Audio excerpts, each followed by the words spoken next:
Vamos. Muy buenas noches. ¿Cómo están todos ustedes? Les saluda Jaime Rodríguez Guapaya del Perú, del Callao. Vamos a continuar con las clases del curso de choque en pediatría y sepsis neonatal, ¿no? Entonces, como recordarán en las anteriores clases, hemos hablado sobre la fisiopatología del shock. Hemos ya tratado sobre shock hipovolémico, shock distributivo. En esta oportunidad vamos a hablar sobre el shock obstructivo, ¿eh? Entonces vamos a comenzar. El shock obstructivo, como su nombre lo dice, es una obstrucción mecánica al flujo de sangre, ¿no? Hay una obstrucción hacia el corazón que va a ocasionar una obstrucción en el retorno venoso, pero también la obstrucción puede ser desde el corazón, o sea que haya una obstrucción a la salida del ventrículo, ¿no? La obstrucción del flujo sanguíneo va a ocasionar una disminución del llenado ventricular y una disminución del gasto cardíaco secundario a una causa extracardíaca. Entonces, estos dos componentes, la disminución del llenado ventricular y la disminución del gasto cardíaco, nos van a llevar finalmente a un estado de shock. Las causas que pueden ocasionar shock obstructivo son condiciones que amenazan la vida y requieren manejo urgente, ¿no? Por ejemplo, en el caso del taponamiento cardíaco, urge hacer una pericardiocentesis, ¿no? En el caso del neumotórax hipertensivo, el manejo urgente es hacer una toracocentesis y o colocar un drenaje torácico, ¿no? Y tromboembolismo pulmonar masivo, ¿no? Que hay que hacer hay que dar un tratamiento de anticoagulación y en algunos casos trombectomía, ¿no? Entonces son estas tres causas las condiciones principales que pueden ocasionar shock obstructivo, ¿no? El taponamiento cardíaco, el neumotórax hipertensivo y el tromboembolismo pulmonar masivo, ¿no? Vamos a hablar un poco sobre taponamiento cardíaco, ¿no? Es la compresión mecánica externa sobre el corazón y los grandes vasos, ¿no? Como vemos en la imagen, ¿no? Hay una acumulación de líquido, ¿no? Que puede ser agua, pus, sangre o inclusive aire, ¿no? En el pericardio, que va a ocasionar una compresión sobre el corazón y los grandes vasos, ¿no? Este aumento de la presión intrapericárdica va a dificultar el retorno venoso, ¿no? Tanto sistémico y pulmonar, ¿no? Y esto finalmente va a llevarnos a una disminución en el llenado ventricular y por lo tanto una disminución del gasto cardíaco y shock, ¿no? Para compensar esto, hay un aumento de la presión venosa sistémica y de la presión venosa pulmonar, ¿no? Para hacer que la presión del llenado del ventrículo izquierdo y el ventrículo derecho sean mayores, ¿no? Las presiones del ventrículo sean mayores que la presión intrapericárdica, ¿no? Para poder no tener un adecuado llenado y un adecuado bombeo, ¿no? Es un mecanismo compensatorio esto, ¿no? El pericardio es relativamente no complaciente, o sea, no es una estructura elástica, ¿no? Cuando la acumulación es aguda, una pequeña cantidad de fluido es suficiente para producir taponamiento cardíaco, ¿no? Y en este caso, al remover una cantidad, aunque sea mínima, puede ocasionar una disminución significativa, ¿no? De la presión intrapericárdica y puede mejorar la presión arterial y el gasto cardíaco, ¿no? Pero en el caso de un taponamiento crónico, una acumulación crónica de líquido en el pericardio, esto puede dar poca o ninguna alteración hemodinámica, ya que el pericardio lentamente se ha ido estirando para acomodar el exceso de volumen, ¿no? En este caso, cuando la acumulación es crónica en el pericardio, será necesario drenar una gran cantidad de líquido, ¿no? Para obtener una liberación comparable del taponamiento, ¿no?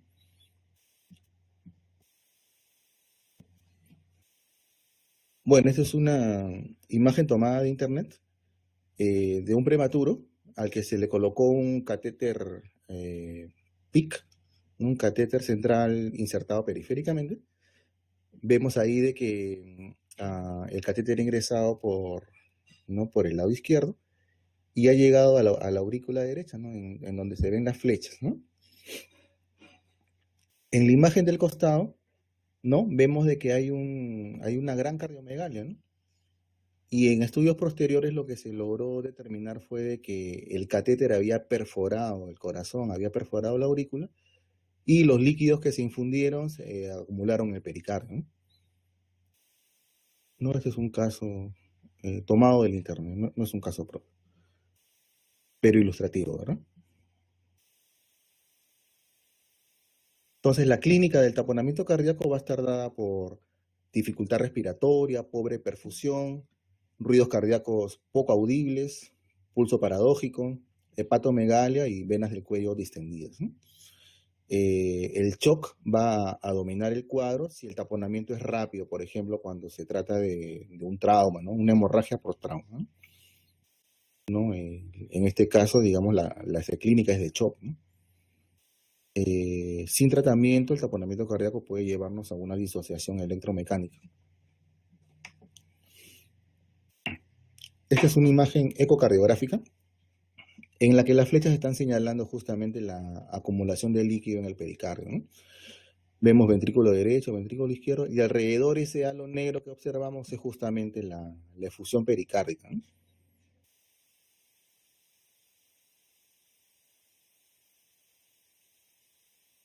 Aquí también tenemos que el ecocardio nos sirve para detectar la efusión pericárdica.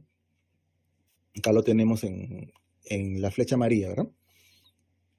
Nos va a brindar pistas, la ecocardiografía, para identificar la causa del taponamiento cardíaco. Y también nos va a servir para guiar la pericardiocentesis, que es el tratamiento de urgencia que hemos mencionado, ¿no? Aquí en la flecha roja estamos señalando la aguja, ¿no? Justamente cuando ha ingresado al espacio pericárdico, ¿no? Sí se logra ver, ¿verdad?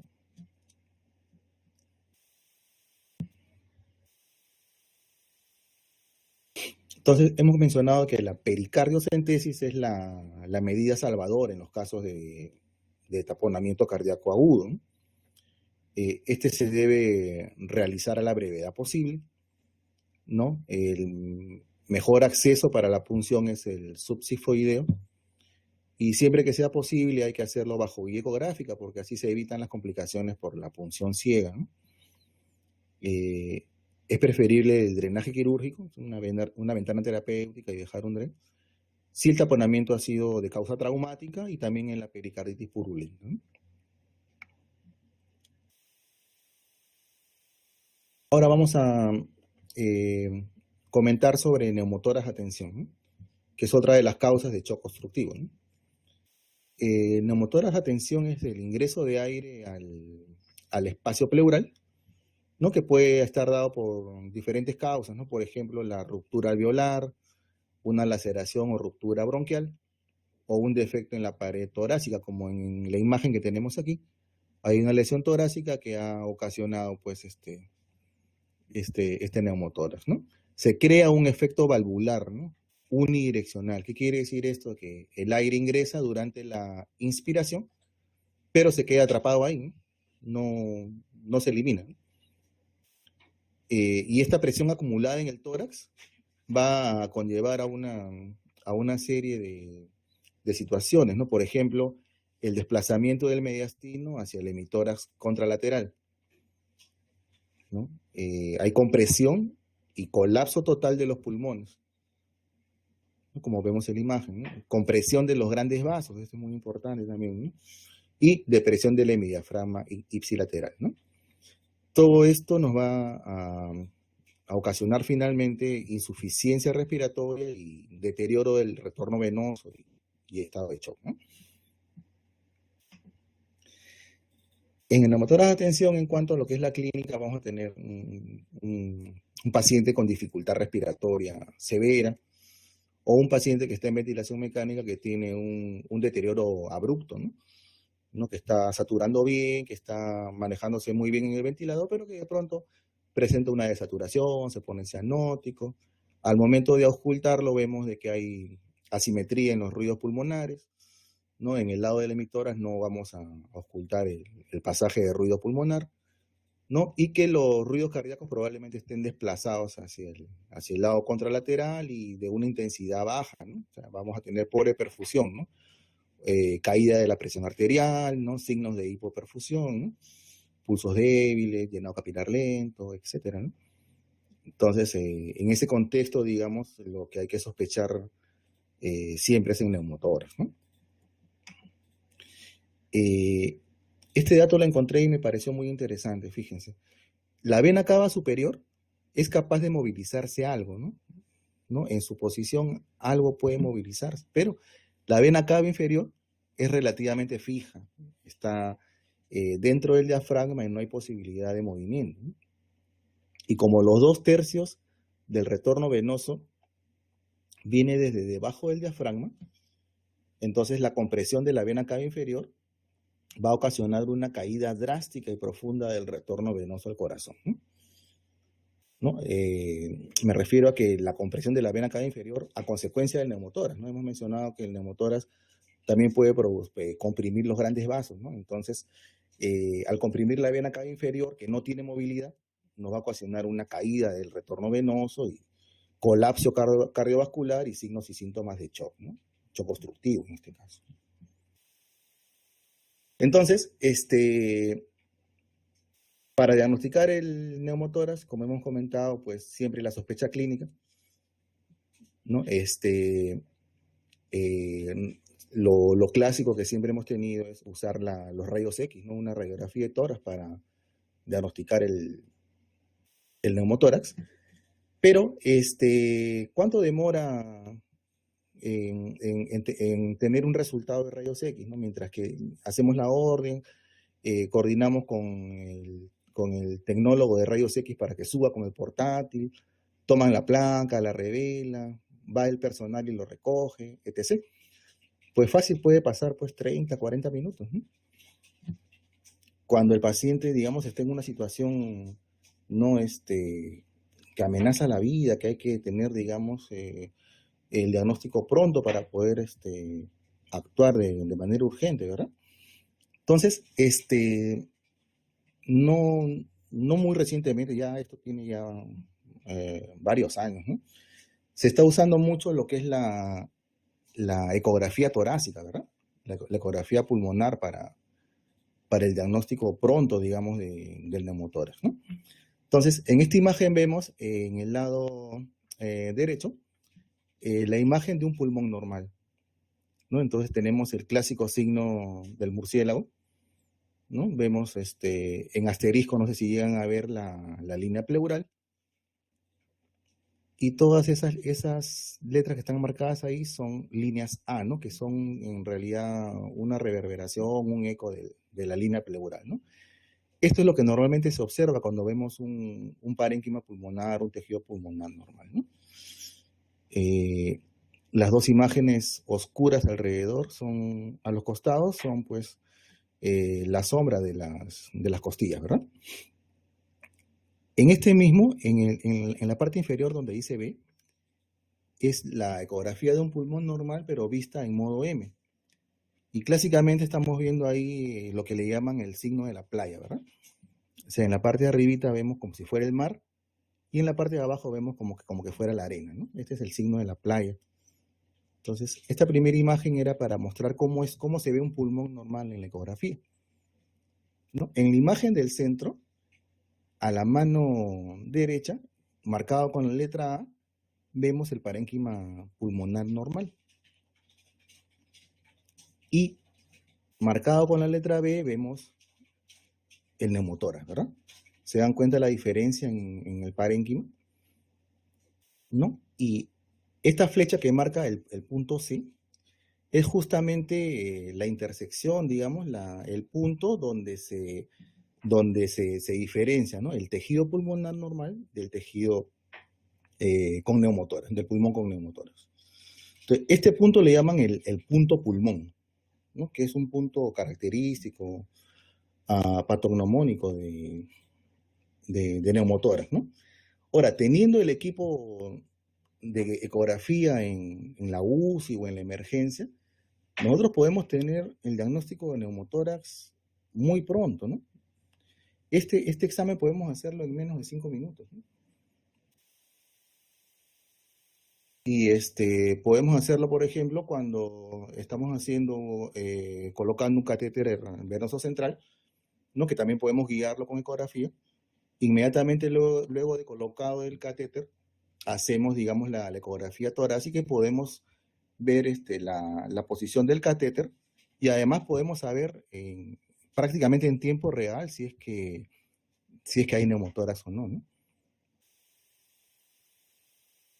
Y finalmente en la imagen de la mano izquierda, vemos a la mano derecha el parénquima normal, ¿no? Con el signo que le decía, el signo de la playa, ¿no? La flecha superior, ¿verdad? El signo de la playa, que es el parénquima normal, y al costado, la flecha que marca de abajo hacia arriba, es el signo del neumotórax, ¿no? En modo M, ¿no? Este signo, ¿no? Le llaman el signo de la estratosfera o el signo del código de barras, ¿no?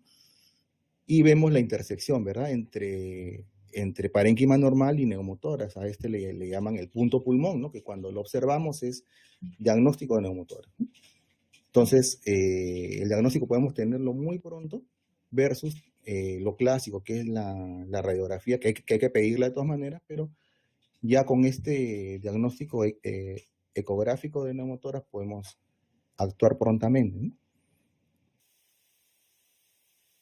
Bueno, en realidad las utilidades de la ecografía, ¿no? En la UCI y en la emergencia, pues cada vez son mayores, ¿no? Ya también en la clase de shock, en cuanto a lo que es monitoreo, también vamos a comentar un poco más sobre esto, porque en realidad la ecografía nos orienta, nos guía bastante, digamos, en el monitoreo del paciente, ¿no? Vamos a continuar entonces. Me están hablando por aquí Ah, ok.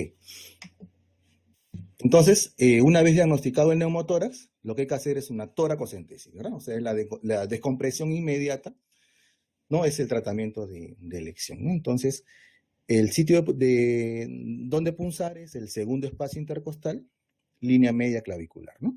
Se hace la limpieza de la zona donde se va a punzar. Se puede premedicar, si el tiempo lo permite, ¿no? Con atropina, 0.01 miligramos por kilo para evitar fenómenos vasovagales. Hay que darse de analgesia, ¿no? Puede ser midazolam fentanilo o ketamina fentanilo, según lo que tengamos costumbre de usar en nuestras unidades. Y vamos a usar un catéter sobre aguja, ¿no? Un Avocat, unido por medio de una llave de 3 vías a una jeringa, ¿no? Con líquido, ¿no? Y vamos a insertar la Avocat aspirando hasta succionar el aire, ¿no? En la cavidad pleural, y vamos a ver que aparecen burbujas dentro de la jeringa, ¿verdad? Con frecuencia, luego de la toracocentesis de rescate, se requiere pues la colocación de un tubo de avenamiento pleural ya permanente, ¿no? Un drenaje bajo sello de agua, ¿no? Pero el hacer la toracocentesis tiene que ser pues pronta, ¿no?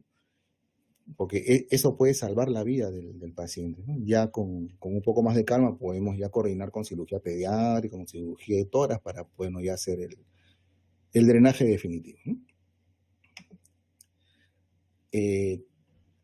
Vamos a hablar ahora sobre tromboembolismo pulmonar masivo. No es la obstrucción parcial o total de la arteria pulmonar o una de sus ramas, ¿no? Esto ocasiona una alteración en la relación ventilación-perfusión, hipoxemia y aumento de la resistencia vascular pulmonar, ¿no?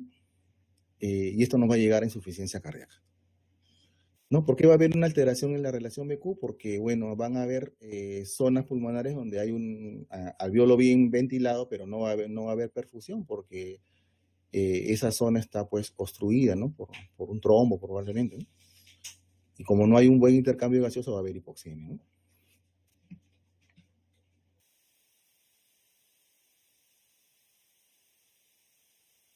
En el tromboembolismo pulmonar masivo, la causa más frecuente es la presencia de un trombo, ¿no? Como vemos en la imagen. Eh, es, es una enfermedad, una condición poco usual en los niños, ¿no? Y también es un problema de diagnóstico difícil, ¿no? Requiere un alto índice de sospecha, ¿no? La mayoría de nosotros los pediatras no estamos formados, no estamos, digamos, familiarizados con este tipo de problemas, ¿no? Además, en niños la presentación clínica es confusa y lamentablemente el desenlace frecuentemente es fatal y el diagnóstico se hace post-mortem, ¿no? Para terminar de complicar las cosas, pues la saturación de oxígeno, el electrocardiograma, la radiografía de tórax pueden ser normales, ¿no? Se mencionan que hay factores predisponentes, como el catéter venoso central permanente, la drepanocitosis y coagulopatías, ¿no?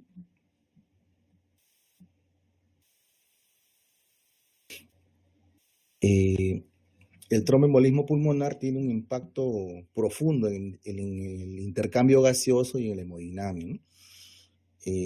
La obstrucción al flujo a través de la arteria pulmonar resulta en un aumento del espacio muerto, ¿no? Lo que mencionábamos de que hay alvéolos bien ventilados pero mal perfundidos, ¿no? Y esto se manifiesta por una disminución brusca en el CO2 expirado final, ¿no? En la capnografía, ¿no? Y un aumento de la gradiente alvéolo arterial, ¿no? Y de saturación de la mezcla venosa. El tromboembolismo pulmonar incrementa la postcarga del ventrículo derecho, ¿no? Claro, porque hay una obstrucción en la rama, no en una de las ramas de la pulmonar, entonces la postcarga del ventrículo derecho va a estar incrementada, ¿no? Y esto resulta en un aumento del volumen diastólico final del ventrículo derecho, ¿no? El aumento del volumen diastólico final del ventrículo derecho va a afectar de manera adversa la hemodinamia del ventrículo izquierdo, ¿no? ¿Cómo así? Porque el septo interventricular se arquea dentro del ventrículo izquierdo y limita su llenado, ¿no? Y esto va a resultar en una disminución del volumen de eyección del ventrículo izquierdo y subsecuente hipotensión, ¿no? Y shock, ¿no? El tratamiento del tromboembolismo pulmonar es cuidados de soporte, terapia antitrombótica. Si no hay contraindicación, por ejemplo, una cirugía reciente, no se le puede, ¿no? dar tratamiento, ¿no? Antitrombótico. Y en pacientes seleccionados hay que, pues, hacer una tromboembolectomía, ¿no? No, como le digo, esta enfermedad es difícil de diagnosticar, ¿no? Bueno, y vamos a hablar también sobre lesiones obstructivas en el recién nacido, aunque esto me parece que luego lo van a tocar en la clase de shock cardiogénico, pero en algunas revisiones lo mencionan dentro de lo que es shock obstructivo, por eso que voy a mencionarlo, ¿no? Obstrucción del tracto de salida del ventrículo izquierdo, ¿no? En este caso, el recién nacido puede presentar shock secundario a una cardiopatía congénita obstructiva del lado izquierdo al cerrarse el ducto, ¿no? Cuando el ducto se cierra es donde se va, digamos, a presentar un deterioro hemodinámico importante, ¿no? ¿En qué casos? Por ejemplo, en la estenosis aórtica crítica, en la coartación de la aorta, en arco aórtico interrumpido, en corazón izquierdo hipoplásico, ¿no? El uso de prostaglandina E1 para aperturar el ductus salva vidas. Entonces, ante sospecha clínica de que esta obstrucción pueda estar ocurriendo a consecuencia del cierre del ductus, se debe iniciar infusión de prostaglandina E1, ¿no? Solamente con sospecha clínica, ¿no? Hasta tener confirmación ecocardiográfica, ¿no? O sea, no esperemos tener el diagnóstico final para recién iniciar la prostaglandina E1, hay que iniciarla, digamos, ante sospecha clínica, ¿no? Pero hay que estar vigilantes, ¿no? Porque a consecuencia de la prostaglandina E1 puede presentarse apnea, por ejemplo, ¿no? Hay que tener al paciente, de repente, considerar ventilación mecánica si es necesario, ¿no? Y hay que vigilar también los pulsos femorales y la diuresis, ¿no? Porque cuando esto mejora, esto nos puede estar indicando que el ducto se ha reaperturado, ¿no? La fluidoterapia, los vasoactivos y la corrección de la hipocalcemia son frecuentemente necesarios también, ¿no? Pero lo más importante, como mencionaba, es el inicio de la prostaglandina E1, ¿no? Y las lesiones obstructivas del lado derecho, ¿no? Estas producen cianosis significativa debido a flujo pulmonar inadecuado, ¿no? La atresia tricuspidia, la anomalía de Epstein, la estenosis pulmonar, entre otros, ¿no? Estas lesiones además disminuyen la precarga de retorno al lado izquierdo, ¿no? Y esto va a resultar en signos y síntomas de shock, ¿no? obstructivo, ¿no? Por disminución de la precarga, ¿no? De retorno venoso hacia el lado izquierdo, ¿no? Bueno, y vamos a finalmente dar algunas palabras sobre shock disociativo, ¿no? Clásicamente se describen como tipos de shock: el shock hipovolémico, el shock distributivo, el shock obstructivo y el shock cardiogénico, ¿verdad? Pero en algunas revisiones también mencionan el shock disociativo, por eso que vamos a comentar brevemente, ¿no? Hay un adecuado delivery o suministro de oxígeno, ¿no? Por disminución en la capacidad transportadora de oxígeno de la hemoglobina, ¿no? Y esto también puede resultar en shock.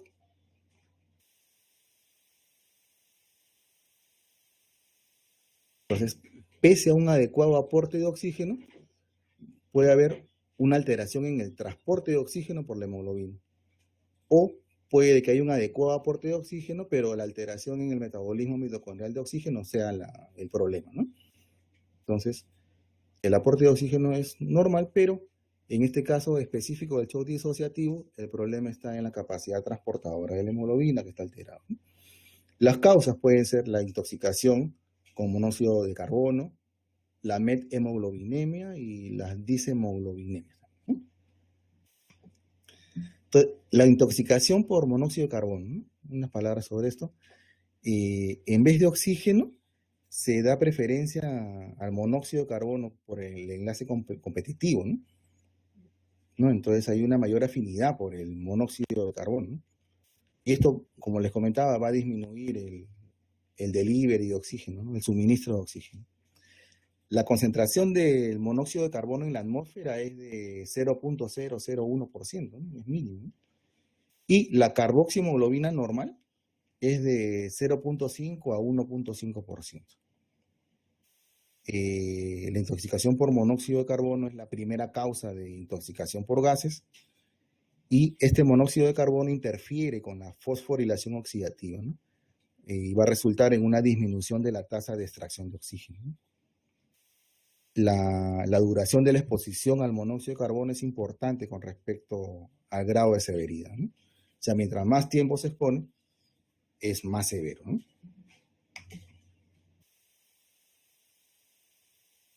El oxígeno hiperbárico administrado en ambiente presurizado es el tratamiento de este tipo de intoxicación, ¿no?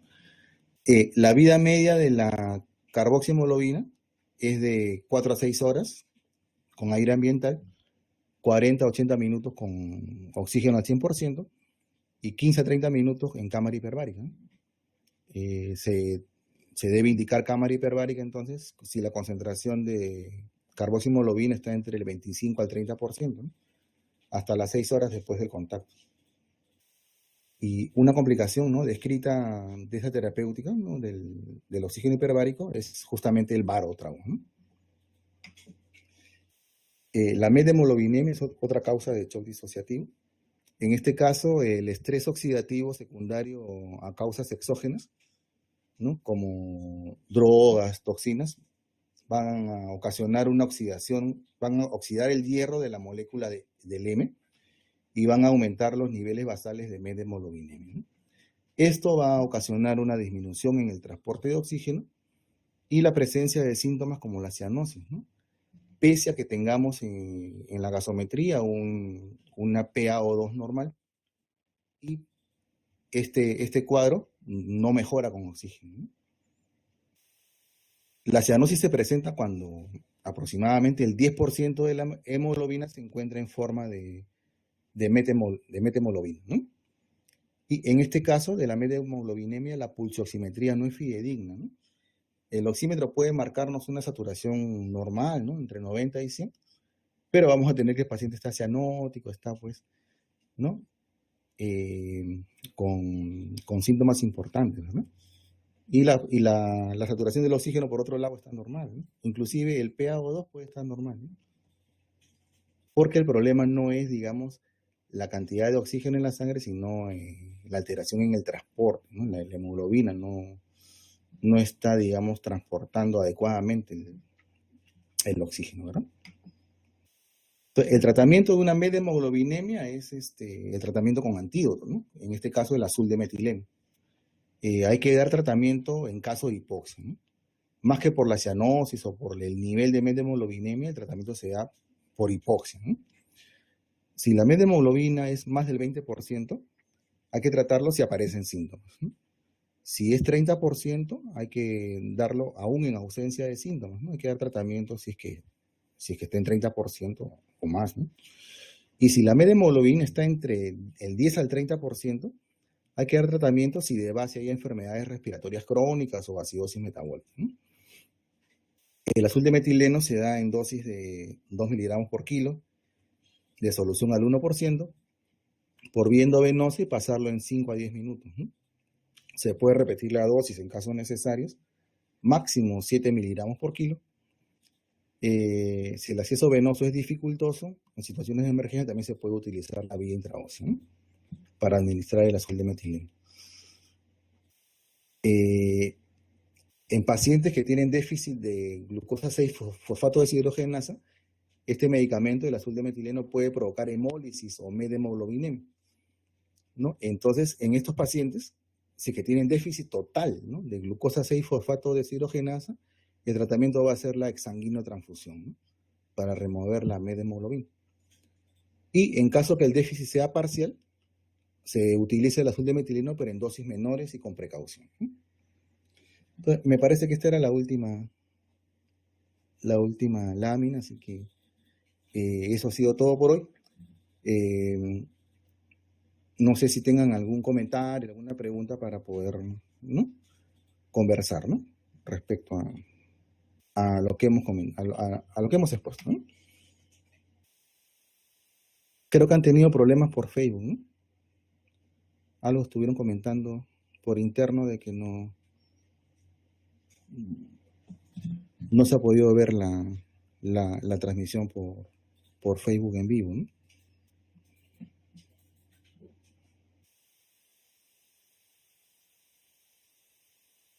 El doctor Edgar nos comenta, en tromboembolismo pulmonar masivo, con ecocardio vemos una dilatación importante del ventrículo derecho y así podemos llegar a un diagnóstico un poco más rápido.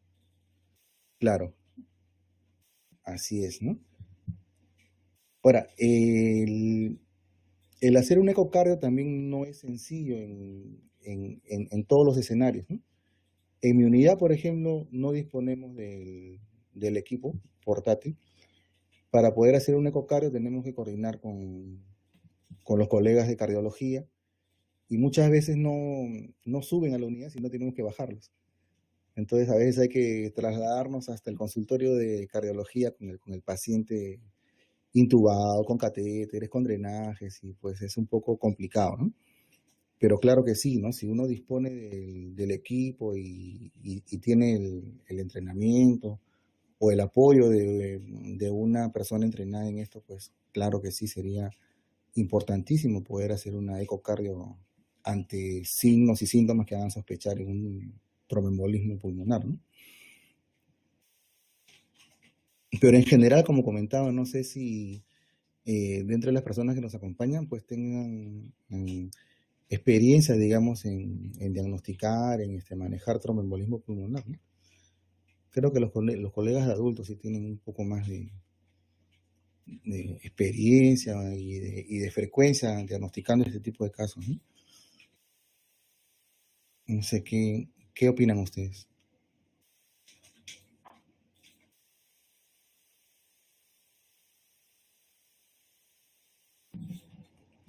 Bueno, aumentamos a 7, qué bueno. Porque cuando comenzábamos éramos 3 nomás. Estábamos con la doctora Saraí y con el doctor Yocho. Ahora nos acompañan el doctor Dávalos, doctor Edgar, Lucía Ávila y Paola, ¿no? Buenas noches también a ustedes, ¿no? Gracias por haber estado presentes en la conferencia.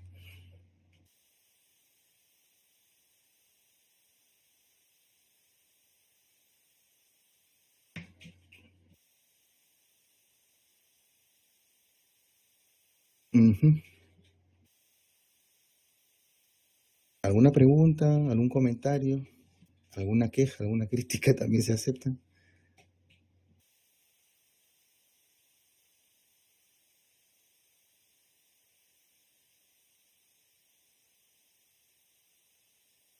Gracias también por las felicitaciones, colegas. Bueno, las charlas que siguen, le comento, son shock cardiogénico. La siguiente sería reconocimiento precoz y manejo inicial del shock, donde vamos a redondear algunas ideas importantes que hemos venido comentando en las clases anteriores.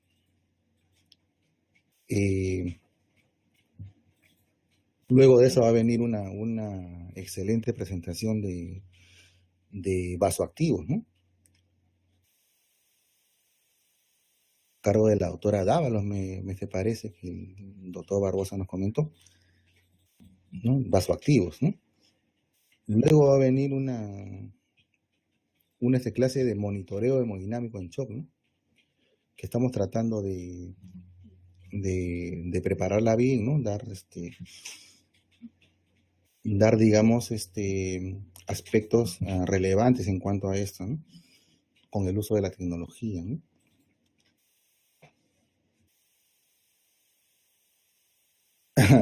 Ojalá no se haya olvidado la reina de Relapet, la doctora Dávalos, ¿no? ¿Cómo se va a olvidar si la doctora es experta en esto de los vasoactivos, ¿verdad? En el foro de expertos, cada vez que hablamos sobre esto, la doctora nos da cátedra de vasoactivos, ¿no? Así que yo mismo estoy esperando con mucha expectativa, digamos, la charla de la doctora sobre vasoactivos, ¿no? Se vienen muchas novedades en cuanto a esto, ¿no?